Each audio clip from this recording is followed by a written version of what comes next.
Hello friends, welcome back our YouTube channel. देखिए, कल आपका क्लास नंबर 12 था, ठीक है, और सेट नंबर 11। आज क्लास नंबर 13 है और सेट नंबर 12, ठीक है। तो कल का ये होमवर्क क्वेश्चंस था जो हमने आपसे पूछा था, ठीक है। तो आप लोगों ने लगता है ट्राई नहीं किया, ठीक है। हमने आपसे पूछा था कि कमेंट में बताइएगा। देखिए, होमवर्क क्वेश्चन क्या था कल का, कि आदित्य को अपने वेतन में 5% की वृद्धि प्राप्त करनी थी, ठीक है। तो 5% की वृद्धि उसको वेतन में प्राप्त करनी थी, ठीक है। उसको लगा था कि 5% का वृद्धि होगा। गलती से उसका वेतन जो है 5 के जगह 20% बढ़ गया, ठीक है। एक्चुअली होना था 5 और गलती से बढ़ गया 20, ठीक है। तो गलती को समझने पर एचआर विभाग जो है, एचआर टीम, वो वेतन को 15% घटा दिया, ठीक है। तो उसका वेतन में फाइनली कितना कम हुआ वो पूछा गया है, ठीक है। बढ़ना था 5%, लेकिन गलती से बढ़ गया 20%। तो एचआर क्या किया कि 15 घटा दिया कि 5% बढ़ा रहेगा, ठीक है। लेकिन इतना होने के बाद क्या हुआ उसके वेतन के साथ, वो देखते हैं। आदित्य को मान लेते हैं कि उसका वेतन 100 था। कितना था? 100 रुपीज़ था, ठीक है। उसका वेतन आदित्य का कितना? 100 रुपीज़। उसको 5% ओरिजिनल बढ़ना था। अगर आप 100 का 5% निकालिएगा तो 5 ही होगा। तो आने 5% इसका 105 हो जाएगा टोटल। 5% बढ़ेगा, अगर 100 का बढ़ना चाहिए था तो 105 रुपया उसको मिलना चाहिए था, ठीक है। लेकिन वो गलती से 20% बढ़ गया। तो अगर 100 का 20% निकालिएगा तो कितना होता है? 20, यानी कि अब 120 हो गया। होना था एक्चुअली में 115, सॉरी 105, लेकिन हो गया 120, ठीक है। उसके बाद क्या किया लास्ट में, कि वो एचआर जो 15% घटा दिया। तो जब 100 का अगर 15 निकालिएगा, ठीक है, 100 मतलब 15% घटा दिया। तो किस में घटा दिया? यहाँ देखिए, 100 का 15% नहीं निकालना है। अब यहाँ देखिए कि 20% बढ़ा दिया। 5% बढ़ना था लेकिन 20% बढ़ा दिया। तो गलती को समझने के लिए एचआर विभाग ने 15% घटा दिया, यानी कि 120 में वो 15 जितना सैलरी बढ़ा हुआ था उसमें से 15% घटा दिया, ठीक है, 120 में से। तो 120 का अगर 15% निकालिएगा तो कितना होता है? 18 आता है, ठीक है। कितना? 18, यानी कि देखिए 120 गुने 15/100, ठीक है। एक जीरो से एक जीरो कट जाएगा।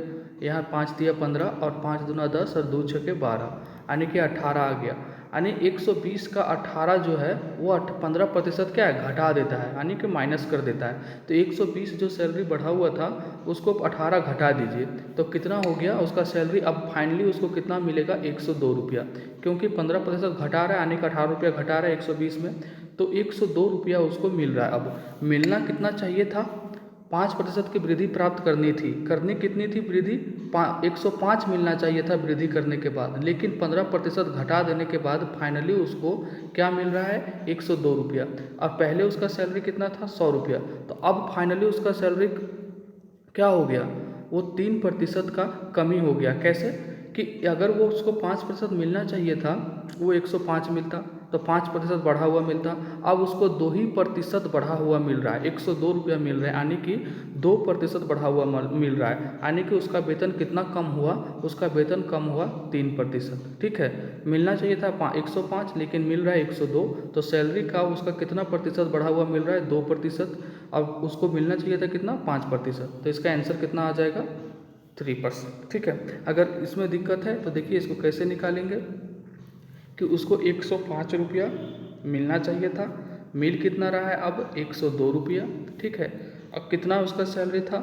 मतलब कि ओरिजिनल 100 रुपया। तो इसका परसेंटेज निकालेंगे तो 100 से मल्टीप्लाई कर देंगे, 100 से 100 कट गया और यहाँ से आ गया ये 3%, ठीक है। तो आंसर हो जाएगा आपका सी नंबर। ये था होमवर्क का क्वेश्चंस। कल आपको हिंट दिए थे लेकिन आप लोगों ने ट्राई नहीं किया। ट्राई करिए तभी मैथ समझ में आएगी। यदि कि आज का क्वेश्चन है ये, मतलब कि सेट नंबर 12, यदि किसी बहुभुज में 6 भुजाएं हैं, बहुभुज है उसकी भुजाएं 6 है, तो इसमें विकर्णों की संख्या क्या होगी? तो देखिए, विकर्णों की फॉर्मूला अगर आपको पता है तो क्या होती है विकर्णों की फॉर्मूला निकालने के लिए, तो ये तुरंत बन जाएगा, ठीक है। तो इसका फॉर्मूला होता है n इंटू n-3 अपॉन में 2, ठीक है। तो n कितना है यहाँ पे?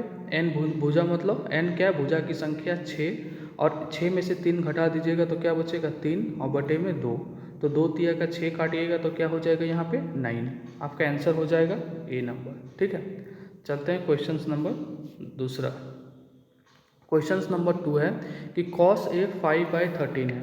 कॉस ए, तो आपको पता है कि कॉस थीटा का वैल्यू क्या होता है, कॉस थीटा का जो फॉर्मूला है क्या होता है, आपको पता होना चाहिए। कॉस थीटा होता है आधार बटे कर्ण, यानी कि बेस बटे हाइपोटेनस। ठीक है, अब निकालना किसका है, टेन ए थीटा, टेन ए मतलब टेन थीटा। ठीक है, अगर टेन थीटा निकालना हो या टेन ए निकालना हो तो टेन का फॉर्मूला क्या होता है, लंब बटे आधार। क्या होता है, लंब बटे आधार।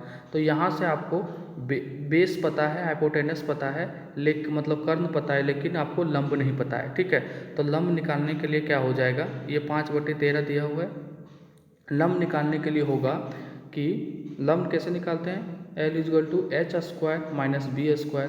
देखिए 5/12 है तो आपको याद होना चाहिए ट्रिपलेट होता है, सीधे मतलब 5/13 है तो सीधे आधा बेस हो जाएगा, वो 12 होगा, मतलब जो भी लंब बचा वो 12 होगा। ठीक है, देखिए H² मतलब कि 13 का स्क्वायर 169 और B का स्क्वायर यानी कि 5 का स्क्वायर 25, तो 169 माइनस 25 कितना आ जाएगा, ये अंदर में 144, तो 144 का रूट लीजिएगा तो L= कितना आ गया, 12। इतना करने की ज़रूरत नहीं है, ये ट्रिपलेट था, 5 5 12 13 होगा। ठीक है, तो L= 12 आ गया। अब हमें टेन थीटा निकालना था, तो टेन ये मतलब टेन थीटा निकालना था, तो L निकल के आ गया मेरा 12, और H इधर B कितना है, B है 5, तो इसको भागा दे दीजिए, 5 दूनी का 10, बचा कितना 2, और 5 चौका का 20, 2.4 आपका आंसर हो जाएगा सी नंबर। ठीक है, आसान क्वेश्चन था, ज़्यादा दिमाग लगाने की ज़रूरत नहीं है, बस थोड़ा 1-2 फार्मूला आना चाहिए। निम्नलिखित स्कोरों की माध्यिका ज्ञात करें। देखिए ये क्वेश्चन हमेशा माध्यिका मीन और मोड से क्वेश्चन आता है हर एक सेट में, तो हर एक एग्जाम में आता है, इसको जानना जरूरी है। माध्यिका निकालने का क्या है, माध्यिका जब भी पूछे तो जो भी नंबर दिया है उसको बढ़ते क्रम में सजा दीजिए। तो बढ़ते क्रम में कैसे सजाइएगा, सबसे छोटा यहाँ पे 30 है तो 30 पहले लिखेंगे, फिर सबसे छोटा क्या है यहाँ पे, फिर सबसे छोटा है आपका यहाँ पे 50, तो ये 50 लिखेंगे यहाँ पे 50। ठीक है, फिर आपका सबसे छोटा है यहाँ पे 70, फिर है 80, फिर 120, फिर 140, फिर 170। इसको सजाने में गलती नहीं करिएगा, जैसे ही गलती करिएगा तो ये गलत हो जाएगा क्वेश्चंस। तो ये माध्यिका ज्ञात करना है, तो देखिए यहाँ n जो है नंबर ऑफ संख्या इवेन है कि ऑड है, तो यहाँ काउंट करिए। देखिए एक हो गया, 1 2 3 4 5 6 7, n ऑड है, n क्या है यहाँ पे, n ऑड है, मतलब कि नंबर ऑफ संख्या जो है ऑड है यानी कि विषम है, तो जो सबसे बीच में होगा वो माध्यिका हो जाएगा। तो इधर से भी देखिए चौथे नंबर पे 80 आ रहा है, इधर से भी देखिए चौथे नंबर पर 80 आ रहा है, बीच में ये आ रहा है, तो आपका आंसर क्या हो जाएगा, आंसर हो जाएगा आपका इसमें 80 हो जाएगा आंसर डी नंबर। ठीक है, तो अगर इसका फार्मूला से आप करना चाहें तो माध्यिका जब n ऑड हो तो इसका क्या हो जाता है, इसका ऑर्ड n+1 कर n+1/2, तो n+1 करिएगा तो n कितना है 7 + 1 एक 8, 8/2 आने की 4, फोर्थ संख्या जो होगा वो आपका माध्यिका होगा, तो ये हो जाएगा आपका आंसर 80। ठीक है, अगर n इवेन हो, यहाँ ऑड था, अगर n इवेन हो, ठीक है n इवेन हो मतलब कि सम संख्या हो, अगर मान लो कि यहाँ पे एक और 100 दे दिया, ठीक है, तो अब तो ये ऑड इवेन हो गया, तो कैसे निकालेंगे, इवेन निकालने के लिए जो दोनों साइड से बीच में हो। देखिए अब मान लीजिए कि इसको सजा दिए, ठीक है, जैसे सजाना था उसको सजा देते हैं, तो पहले तो वही करना है बढ़ते हुए क्रम में 30 50 70, ठीक है 80, अगर आप 100 मान लिए यहाँ पे एक तो और, तो 80 के बाद अब 100 हो जाएगा, और यहाँ पे 120 हो जाएगा, 140 हो जाएगा और 170 हो जाएगा। तो अब देखिए दोनों के बीच में कौन सा है, इधर से भी चौथा पाँचवा पर 80 और 100 है, इधर से भी चौथा पाँचवा पे 80 और 100 है, तो इस दोनों को जोड़ दीजिएगा, 80 + 100/2 आपका आंसर आ जाएगा, 180/2 करिएगा तो 90 इसका आंसर हो जाएगा। ठीक है, समझ गए, ये करना है इसमें। चलते हैं क्वेश्चन नंबर 4 की ओर। क्वेश्चन नंबर 4 क्या है, देखिए इस श्यामलाल ने अपने कितना उसका वेतन है 3 2 4 1,80,000। श्यामलाल ने 1,80,000 की संपत्ति को अपने दो बेटियों और सुजाता और रागिनी और अपने बेटे मनोज, मतलब कौन कौन है, सुजाता रागिनी और मनोज, ठीक है, उनकी सैलरी कितनी है 1,80,000 के बीच बांटता है, मतलब ये तीनों अपनी सैलरी जो है उनके पिताजी का 1,80,000 है और वो ये तीनों के बीच में बांट देते हैं, दो बेटी सुजाता रागिनी और बेटा मनोज। ठीक है, सुजाता का हिस्सा रागिनी के हिस्से का 3 गुना है। ठीक है, सुजाता का हिस्सा जो है वो रागिनी के हिस्से का 3 गुना है। देखिए यहाँ सुजाता का हिस्सा रागिनी के हिस्से का 3 गुना है। ठीक है, आगे देखिए 3 गुना है, और रागिनी का हिस्सा मनोज के हिस्से का 2 गुना है, और रागिनी का जो हिस्सा है वो मनोज के हिस्से का 2 गुना है। तो मान लीजिए कि मनोज का हिस्सा 1 है तो रागिनी का हिस्सा 2 हो जाएगा।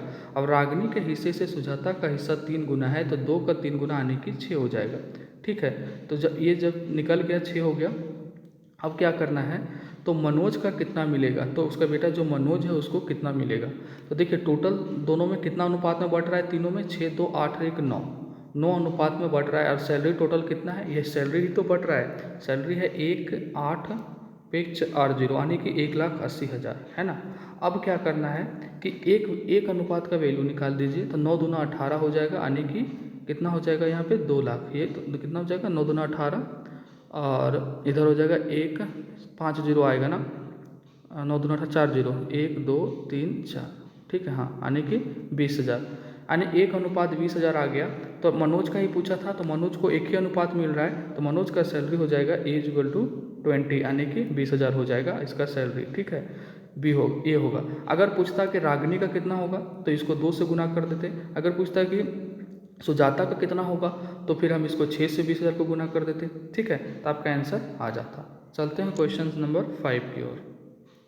क्वेश्चन नंबर 5 क्या है, देखिए क्वेश्चन नंबर 5 है कि जब हम आलेख खींचते हैं, जब हम y=5 का आलेख खींचते हैं, देखिए ये एक्सिस है आपका, ये ऊपर जानते हैं y एक्सिस होता है और इधर x एक्सिस होता है। ठीक है, तो और नीचे -y होता है और इधर -x होता है। ठीक है, पूछा है कि y=5 का आलेख खींचते हैं।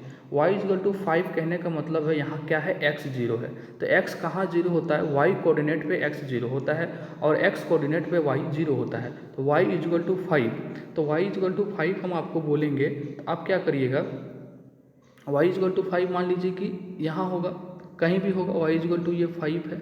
ठीक है, और x 0 है, तो x के पैरेलल जो भी लाइन होगी वो तो 0 होगी, क्योंकि वो देखिए y=5 का आलेख खींचते हैं तो निम्नलिखित में से कौन सा अक्ष इस प्रकार बनाए कि रेखा का समानांतर है। तो y=5 का लाइन ये होगा। ठीक है, क्योंकि यहाँ x 0 है तो ये किसके समानांतर होगा, ये x एक्सिस के समानांतर होगा। तो आपका आंसर क्या जाएगा, सी नंबर जाएगा, आपका आंसर नंबर 5 का सी। ठीक है, क्वेश्चन नंबर 6। कोई भी क्वेश्चंस में डिफ़िकल्टी हो समझने में, ठीक है, आप बेझिझक कमेंट करिए, हम आपको फिर से बता देंगे। 90 मीटर, 40 मीटर और 70 मीटर की भुजाओं वाले एक त्रिभुज की ज़मीन को 10 रुपये प्रति मीटर वर्ग मीटर के दर से समतल करने की लागत क्या है। देखिए 10 रुपये प्रति वर्ग मीटर, यानी कि आपको क्या करना होगा, सबसे पहले इस त्रिभुज का एरिया निकालना होगा। एरिया निकालने के बाद उसको 10 से मल्टीप्लाई कर दीजिएगा तो आपका समतल करने की जो लागत है वो निकल जाएगी। ठीक है, तो इस त्रिभुज सबसे पहले आपको एरिया निकालना आना चाहिए। तो एरिया कैसे निकालिएगा, देखिए एक त्रिभुज है, मान लीजिए कि ऐसा एक त्रिभुज है ना। अब ये त्रिभुज में क्या दे दिया है कि एक 90 है, एक 40 है और एक 70 है। तो इस त्रिभुज का हमें हीरोज फार्मूला करके जो यूज होता है वो निकालना पड़ेगा हीरोज फार्मूला से। तो हीरोज फार्मूला का एरिया निकालने का त्रिभुज का क्या होता है फार्मूला, वो होता है S = S minus A = S minus B = S into सब इंटू है S माइनस C। ठीक है, तो अंडर रूट ये होता है जब 3 भुजाओं दिया हो। ठीक है, तो हीरोज फार्मूला का यूज करते हैं। यहाँ S है अर्ध परिमाप, क्या है, सेमी एरिया है, मतलब कि अर्ध परिमाप है। अर्ध परिमाप मतलब S = अर्ध परिमाप है, यानी कि तीनों भुजाओं का योग करके 2 से भागा देना है। तो तीनों भुजा का योग यहाँ कौन कौन सा है, 90, 40 और 70, इस तीनों को जोड़ के अगर 2 से भागा दीजिएगा तो आपका निकल के कितना आ जाएगा, ये 90 और 40 130 और 70 200, 200/2 करिएगा तो ये 100 हो गया, यानी कि S का वैल्यू आपका 100 आ गया। और यहाँ पे ABC क्या है, भुजा है, क्या है, भुजा है। मान लीजिए कि ये A है, ये B है, ये C है, ये तीनों भुजा है। अब हमें एरिया निकालने के लिए सिंपली फार्मूला पे पुट कर देना है। एक S का वैल्यू कितना आ चुका है, 100, ठीक है। अब 100 में से a घटा देंगे, यहाँ कि 90 घटाइएगा तो कितना आ जाएगा, इंटू में हो जाएगा 10। फिर देखिए अगर s में से b घटा देते हैं, यानी कि 100 में से b घटाइएगा तो कितना हो जाएगा 60। ठीक है, थोड़ा सा पेन चलने में दिक्कत हो रहा है, 60। ठीक है, अब देखिए s, अगर s 100 है, उसमें से 70 घटाइएगा तो कितना आ जाएगा 30। ठीक है, कितना हो जाएगा ये 30। ठीक है, अब इसका अंडर रूट करेंगे। ठीक है, देखिए 100 से बाहर निकालेंगे तो 10 आ जाएगा बाहर। अब कैलकुलेशन है, कुछ नहीं है। तो अगर हम यहाँ पे 100 से बाहर निकालेंगे तो एक 10 आ जाएगा बाहर। ठीक है, अब देखिए यहाँ पे यहाँ पे एक 10 है, 60 है और 30 है।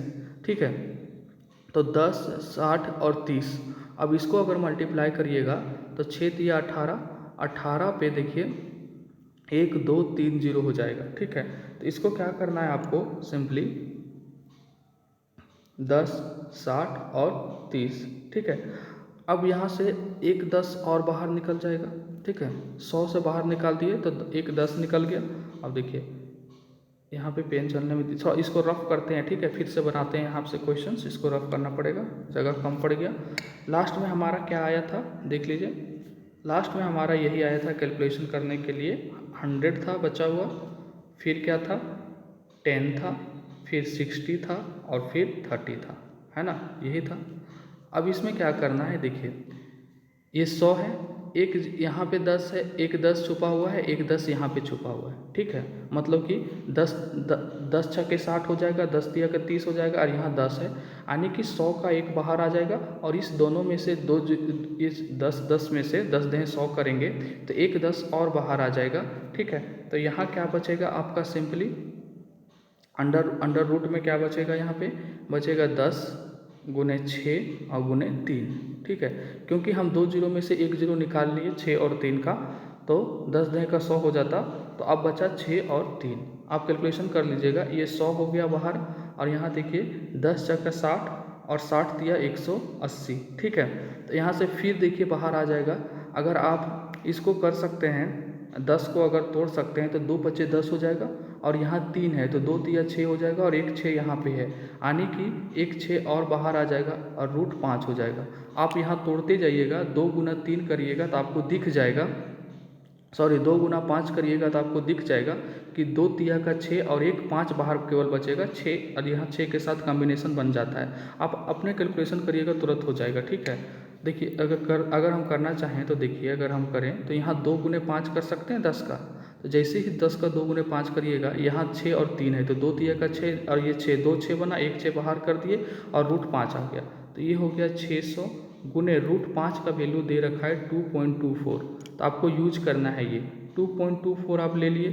अब इसको अगर मल्टीप्लाई करेंगे तो देखिए क्या हो जाएगा, ये 1344 होगा। मल्टीप्लाई कर लीजिएगा। अब बोल रहा है कि इतना मीटर स्क्वायर आ गया मेरा एरिया 1344। अब इसको 10 रुपये प्रति वर्ग मीटर में खर्चा करना है समतल करने के लिए, तो 1344 को 10 से गुना कर दीजिए, आपका आंसर हो जाएगा। ठीक है, तो 1344 मतलब 13,440 आंसर ए हो जाएगा। थोड़ा सा शॉर्ट में इसलिए कर देते हैं क्योंकि थोड़ा सा यहाँ पेन में लिखने में दिक्कत होता है और जगह कम होता है स्क्रीन पे। देखिए अगर थोड़ा सा भी दिक्कत है तो आप ऐसा भी कर सकते हैं, 10 गुना 6 कर दीजिए यहाँ पे, 10 गुना 3 कर दीजिए यहाँ पे, आपको दिखने लगेगा सब कुछ कि किसको किसको बाहर करना है। ठीक है, क्वेश्चन नंबर 7 क्या है कि सेमी पक्ष वाले समबाहु त्रिभुज पर 6 सेंटीमीटर पक्ष वाले समबाहु त्रिभुज पर एक लंब पिरामिड को 10 सेंटीमीटर की तिरछी ऊंचाई पर खड़ा किया जाता है। तो पिरामिड के साथ के क्षेत्रफल की गणना करें, मतलब पिरामिड के सतह का क्षेत्रफल की गणना करें। ठीक है, देखिए पिरामिड की सतह का क्षेत्रफल क्या होता है, पिरामिड की सतह का क्षेत्रफल का फॉर्मूला होता है, लिख लीजिएगा, ये पिरामिड की सतह का क्षेत्रफल का फॉर्मूला है। ठीक है, इसका फॉर्मूला है कि 1/2 गुने सतह का परिमाप, क्या गुने सतह का परिमाप। ठीक है, सतह का परिमाप और गुने में ऊंचाई h। ठीक है, तो 1/2 हो गया ये सतह का परिमाप, यानी कि देखिए 6 सेंटीमीटर समबाहु त्रिभुज पर एक लंब पिरामिड को रखा गया है। 6 सेंटीमीटर नीचे है समबाहु त्रिभुज, उसके ऊपर लंब पिरामिड है जिसकी तिरछी ऊंचाई 10 है। ठीक है, तो आप क्या करिएगा कि यहाँ पे सतह का परिमाप क्या हो जाएगा, 6 सेंटीमीटर पक्ष वाले समबाहु त्रिभुज। तो इसका समबाहु त्रिभुज का अगर परिमाप निकालिएगा तो 6 6 6 तीन तो मतलब कि तीनों भुजा बराबर है, तो ये 18 हो जाएगा। और 10 आपका क्या है, ऊंचाई। तो इसको काटिएगा अगर 2 पचे 10, तो आपका आंसर आ जाएगा 18 पचे 90। आपका आंसर क्या हो जाएगा, बी नंबर। ठीक है, इस क्वेश्चन का डायग्राम कैसा था देखिए कि मान लीजिए कि ये 3D डायग्राम है, थोड़ा सा समझाने की कोशिश करते हैं। ये आपका ऐसे है, क्या है, ये समबाहु त्रिभुज है। और पिरामिड क्या होता है, पिरामिड इस टाइप का ऐसे करके आता है। ठीक है, पिरामिड। और यहाँ पे एक इसकी मतलब जो ऐसे ये इसका ऊंचाई है 10। ठीक है, तो यहाँ जो सतह है, सतह पे एक क्या है, ये आपका समबाहु त्रिभुज है जिसकी भुजाएं कितनी हैं, 6, एक का 6 है, तो तीनों का कितना हो जाएगा परिमाप 18। और ये ऊंचाई कितना है 10। और ये सतह का क्षेत्रफल क्या होता है पिरामिड का, सतह का परिमाप यानी कि 18, 1/2 सतह का परिमाप आने, और फिर सतह का परिमाप और गुने ऊंचाई कितना है 10। तो इसको काटिएगा तो आंसर आ जाएगा 90। समझ गए, तो आंसर जाएगा बी नंबर। चलते हैं क्वेश्चन नंबर 8 की ओर, कि अमित के मासिक वेतन से, ठीक है, अमित है जो, उसके मासिक वेतन से एक क्षेत्रीय कंपनी के अधिकारी होने के कारण उसे 15% के किराए देना पड़ता है। ठीक है, 15% उसका किराए में जाता है, जहाँ रहता है वो 15% किराए में देता है। अपने बच्चे की शिक्षा पर 15% घर किराए दिया, बाकी का 15% अपने बच्चे की शिक्षा पर दिया, और शेष का 5% वह कपड़े लेने में खर्च करता है। तो इन सब खर्चों के बाद उसके पास इतना रुपया बच जाता है। ठीक है, इतना खर्च करने के बाद उसके पास इतना रुपया बचता है। तो अमित का मासिक वेतन कितना है। ठीक है, देखिए अब कैसे बनेगा इस क्वेश्चन। मान लेते हैं कि अमित का वार्षिक वेतन 100x है, 100x है या 100 है। ठीक है, 100 ही मानिए या 100x मानिए, कोई दिक्कत नहीं है इसमें।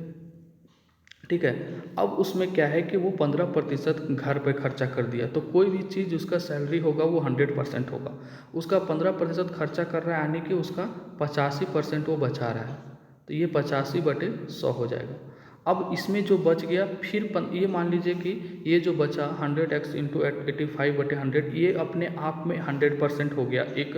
ठीक है, अब क्या है, इसमें से भी 15% बच्चे पर कर दिया, तो इसका अब निकालेंगे 85%। अब क्या है कि अब जो आया ये भी अपने आप में 100% है, एक नंबर है।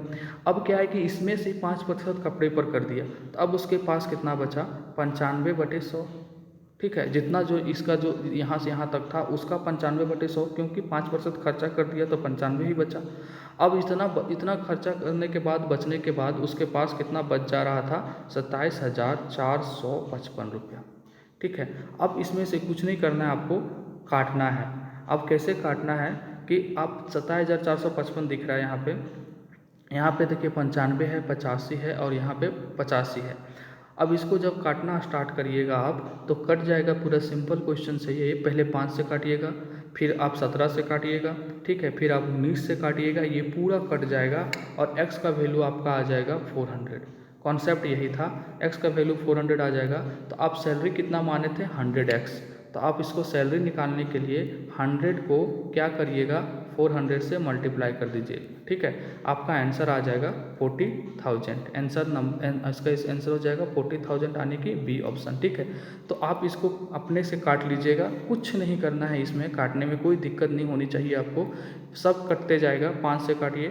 ठीक है, अगर आपको यकीन नहीं होता है तो क्या करें, काट दें। देखिए इसको कैसे काटना था, आप काट लीजिएगा, थोड़ा सा लंबा कटेगा।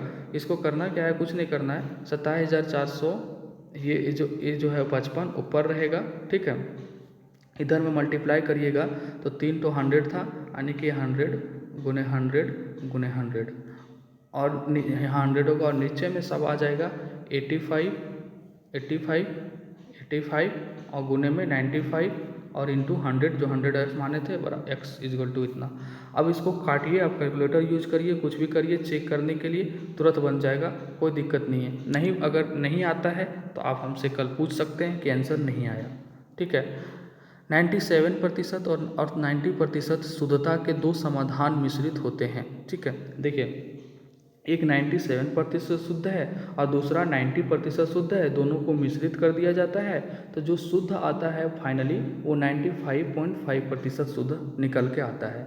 ठीक है, तो 10.5 लीटर मिश्रण होते हैं, जो कि ये जो शुद्ध आता है वो कितना मिश्रण होता है 10.5। तो मिश्रण में 97.5% शुद्धता की मात्रा क्या है, तो इस मिश्रण में जो है वो 97% वाला कितना है वो पूछा है क्वेश्चंस। ठीक है, देखिए क्या है यहाँ पे कि एक 97% है, एक 90% है, दोनों को मिला दिए तो ये बन गया 95.5। इसका ये कितना है, ये वैल्यू कितना है, क्वांटिटी 10.5 लीटर, कितना है 10.5 लीटर। ठीक है, अब क्या करना है, इस मेथड में ऐसा ही बनाना है इसको। ठीक है, ये पहला ये दूसरा है। ठीक है, तो दोनों को मिलाने के बाद ये बना। अब क्या करना है, आप देखिए 95.5 में से 90 घटाइएगा तो कितना आएगा, 95.5 में से 90 घटाइएगा तो आपका आ जाएगा 5.5। ठीक है, अब इधर 97 में से 95.5 घटाइएगा तो कितना आ जाएगा 1.5। यहाँ से एक जीरो हटा दीजिए, ये 5 रकम 11 और ये 5 दिया 15, और टोटल जो आपका अनुपात बना वो 11:3 में मिश्रण हो रहा है। ठीक है, अब क्या करना है, इसको हमें निकालना किसका है 97, किसका 97 वाला।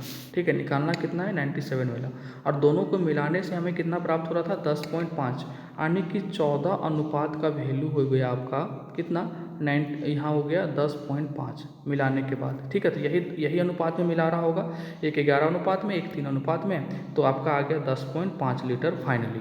ठीक है, अब पूछा जा रहा है 97 वाला, तो 97 यानी 11 अनुपात का वैल्यू पूछा जा रहा है। ठीक है, तो अगर हम यहाँ से एक अनुपात का वैल्यू निकालना चाहें तो एक अनुपात का वैल्यू हो जाएगा 10.5/14।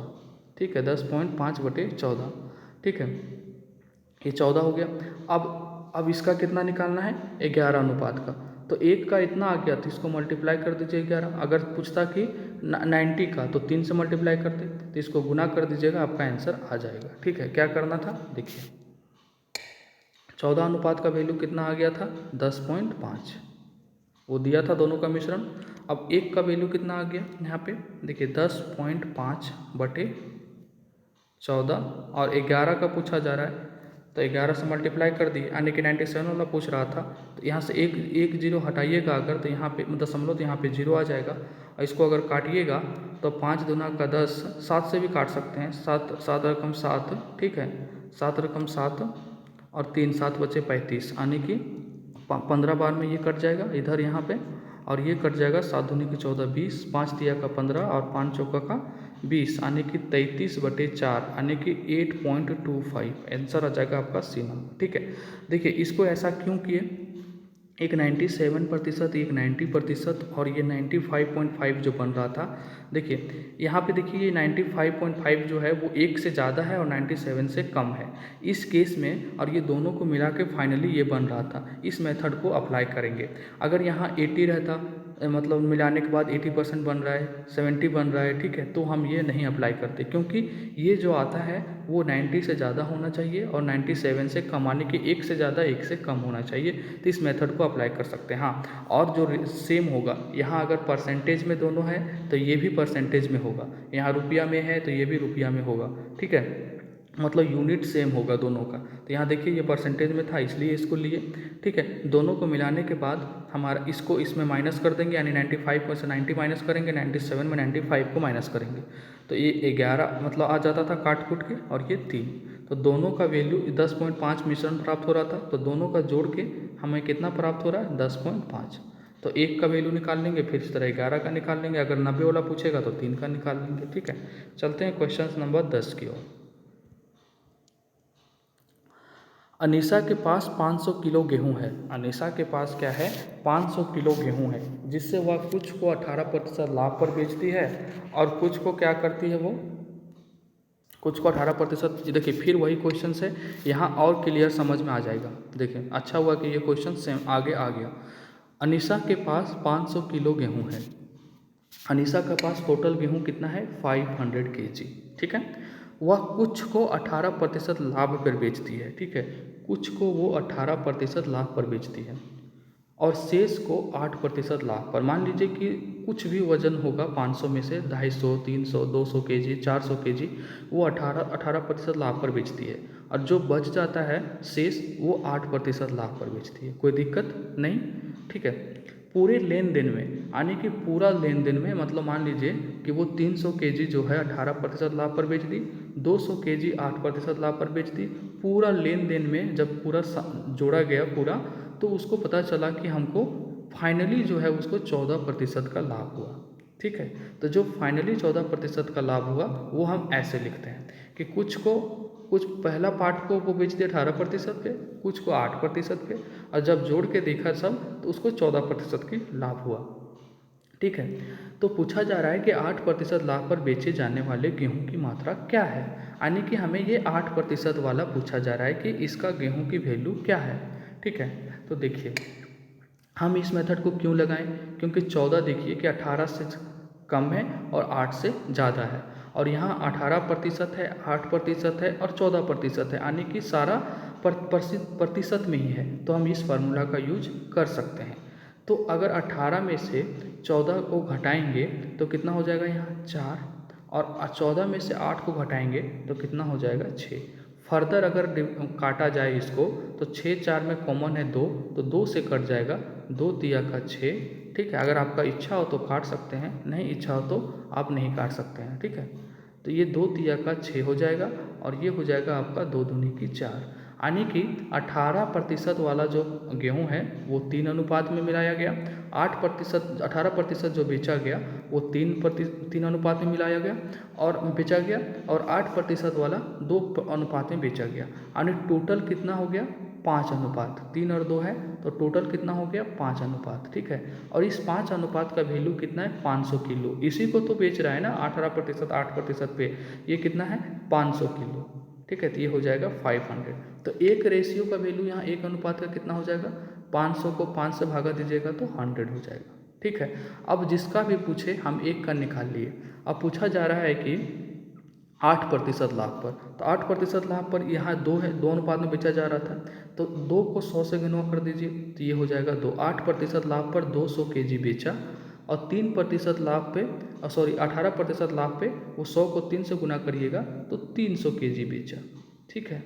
तो 8% निकल गया। अगर 8% वाला पूछा जा रहा है तो आंसर होगा 200, अगर वो 3% 18% वाला पूछता है तो आंसर होता 300। अगर आप इस क्वेश्चन को क्रॉस चेक करना चाहते हैं तो आप क्या करिए कि 18% लाभ पर 300 गेहूँ को बेच दीजिए, 8% लाभ पर 200 किलो गेहूँ बेच दीजिए, और दोनों को देखिए जोड़ के कि 14% का फाइनली लाभ हो रहा था कि नहीं, ठीक है। तो इसका आंसर हो जाएगा आपका 200 केजी। क्या हो जाएगा आंसर 200 केजी, क्योंकि हमसे वो 8% का पूछा था तो आंसर होगा 200 केजी। अगर वो पूछता कितना 18% लाभ पे तो होता ए, लेकिन पूछा है 8% तो गलती नहीं करेंगे, यहाँ दोनों ऑप्शन है, तो आंसर हो जाएगा आपका, आंसर क्या हो जाएगा डी नंबर। ये होमवर्क का क्वेश्चन है, कल की तरह आप हमें कमेंट बॉक्स में बता सकते हैं, ठीक है। और अगर वीडियो अच्छा लगता है तो लाइक शेयर सब्सक्राइब कर सकते हैं। 50 को 2 भागों में ए और बी में इस तरह बांटा जाता है कि 1/a 1/b 1/12 है, तो ए अनुपात बी को खोजें जहां a ग्रेटर देन b है। तो आप इस क्वेश्चन को बनाइएगा, कैसे बनेगा देख लीजिएगा, इजी क्वेश्चन है, ठीक है। 2 भागों में बांट रहा है, अब उसको जोड़ना है, बस उसका अनुपात निकाल देना है, ठीक है। चलते हैं, आपसे कल मिलते हैं इसी टाइम, ठीक है। तब तक के लिए बाय, अपना ख्याल रखें।